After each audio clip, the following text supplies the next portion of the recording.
I want you to look at something right now. Think of some major goal you want, or maybe it's one you're already working on, and you have experienced a lot of setbacks, a lot of defeats. You've experienced a lot of disappointment. Maybe you've already given up, and maybe you just need a little fire, a little encouragement to get back in the game again. Here's what I want you to look at. There are winners, there are losers, and there are people who have not discovered how to win. And all they need is some coaching. All they need is some help and assistance, just a little support. All they need is some insight or a different strategy, a plan of action to make some adjustments that will open up the key to a whole new future for them, that will give them access to the unlimited power that they have within themselves. That's all that they need. So what I want you to do is think about something you want for you, that's real for you, that's important for you, that will give your life some special meaning and power. And I don't even want you to say, I can do that. I don't want you to assume that. See, 5 years ago when I started out in this area, I would not have been able to make the mental leap that I would be up to where I am right now. I don't want you to begin to just psych yourself out. No. I want you to be able to say something to yourself that will enable you to maintain a level of integrity with yourself. That when you say this, even when you face tremendous setbacks, it will be a benchmark to keep you in the game, to keep you moving forward and experimenting and readjusting your strategy and your plan of action, continuously looking for ways to win. So what is that something?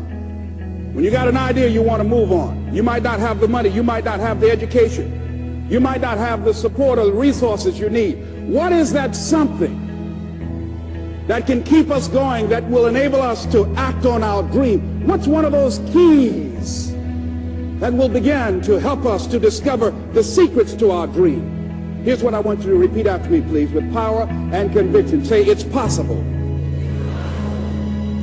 That's all I want you to do when you look at your dream. Just say to yourself every day, it's possible. Just say that every day to yourself, it's possible. Because what does that do? See, it begins to change your belief system. See, the way in which we operate, ladies and gentlemen, it's a manifestation of what we believe, what's possible for us. Whatever you've done up to this point, all that it really is a duplication, it's a reproduction of what you believe subconsciously that you deserve and what's possible for your life.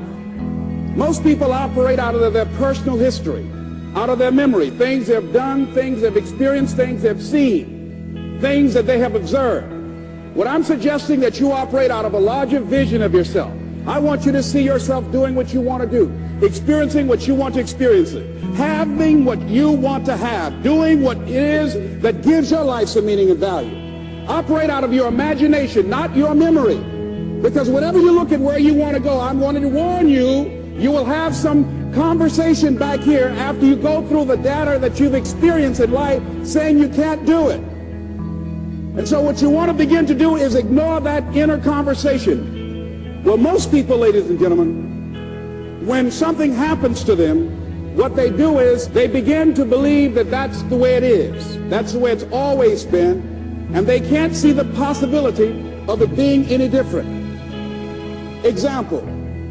Before April 1954, the common belief, the universal belief, because it had been tried again and again and again and people had failed, the belief was that man was not physically capable of breaking the 4-minute barrier, that he could not run a mile in less than 4 minutes. That was the belief on the planet. It had never been done.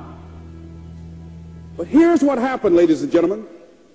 Roger Bannister came along, and he broke the 4-minute barrier. Now here's what's significant about that. Since that time, up to this day, over 20,000 people have done it, including high school kids. What changed? 20,000 people, what changed? Here's what happened when they got on the track. They knew it had been done. And because they knew it had been done, there was a new belief about this barrier. about this goal that was unreachable. And those 20,000 people got in the race believing, knowing in their heart that someone had done it, that it's possible that they could do it. And I'm saying that if you know anybody that had some goal, some dream, something they wanted to do, and they did it, then I'm saying that you know in your heart that if someone has done it, then you can do it. It's possible. And that if someone can make their dream become a reality, that it's possible that you can make your dream become reality. And so as you begin to look at where you want to go, beginning to embrace that, it's possible. I'm blessed and highly favored. I've got a lot going for me. I got some good stuff in me. And it's possible that I can bring my greatness out here in the universe. That I can do what I want to do. It's possible I can write my own book. I can have my own business. I can take the trip and travel around the world. It's possible. I can bounce back from adversity and reinvent my life. It's possible. Regardless of where I am, that things can get better for me. It's possible. I'm thinking about two men right here in Chicago who were fairly successful, similar background, educated. They worked for a corporation for many years, and they were among many people that were laid off. Two guys who were very good friends. One went out looking for a job for several weeks along with the other one, and they faced disappointment and rejection again and again and again. They couldn't find any work, which is the story of many people across this country. One guy stopped. He became discouraged. He stopped going. He stayed home looking at television, became very argumentative and toxic with his wife, drinking beer, getting on the phone, talking to his other negative, unemployed friends. And he just gave up. The other guy kept looking for a job everywhere he could go. Every time he could get an opportunity, kept asking people, networking, checking the newspapers every day. Kept going everywhere he could, trying to find a job. You have too much education. You're overqualified. You won't be here long enough. He kept going. He kept going. He went to a place and said, look here, I tell you what, if you can't hire me, and I know you can use my talents, abilities, and skills, I don't want to sit home and do nothing. Just let me do some volunteer work. You don't have to give me anything, all right? I just want to work. I want to be busy. Guy said, okay, it's on you now, but don't expect me to give you anything. It's okay. This guy came in and worked. He was the first one there. The last one to leave was the best employee there.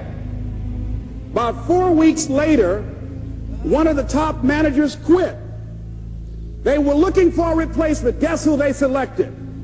This other guy. This guy who was volunteering his time. He got the job. What was the difference between the two men? Eyesight and mindsight.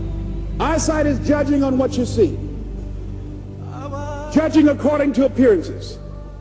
But mindsight is how you interpret what you see. One guy said, it's not possible, it's over, I'm finished. I can't do it. I can't make it. He surrendered. I've faced rejection again and again. I'm not going anymore. There are no jobs out there. But this other guy, he felt that in spite of the no's and rejections, in spite of how bad the economy is, in spite of what the newspapers are saying, that it's possible that somebody somewhere will give me a job. He just kept going, thinking it was possible. And guess what, ladies and gentlemen? That's what we have to do with our dreams.